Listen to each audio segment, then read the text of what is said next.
ոնց ես կարելի է, մամա տանն է։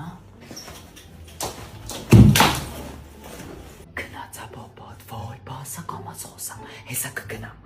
Վանիկ ձայլը քնից է քեզ կտենամ նոր կհելնեմ։ Ոյ, չի նանո տոտա, ինքը ինքան ճիշտ է իրան դրսում պահում, շատ օրինակելի երեխա ես մեծացրել։ Ոբշեմ նանո, էսի փողոցում սկսում է գոռալ, մեկը սրա ուզող տղեն է գալի, հա, մեկը կա շփվում է, ու սկսում է սրանք պաճվեն։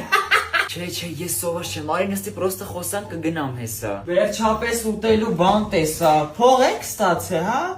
Ինձ մի բաժակ ջուր կտաս, որ խնդրեմ, մենակ էտ եմ ուզում։ Այս աթենքի նագետները այնքան հարմար են ընդմիջման համար, արագ է պատրաստում, համով է։ Իմ ամենասիրածը այս հավի ձողիկներն է, մեկ էլ կծուն։ Դուք էլ եք ուտելու։ Դե ես գնացի ապրես որ ժամանակ գտար իմ համար, էլի կգամ, էլի կտեսնվենք, պակա։ Ես գնացի, սրանք տանում եմ, այս նագետները սպիտակուց են պարունակում, ես սպորտով եմ զբաղվում, կուտեմ։ Այս տանդուրը բաց թողի մի քիչ օդափոխվի, Վանիկ ձա, դու էլ վաղը տունը չլնես, գալու եմ մնամ։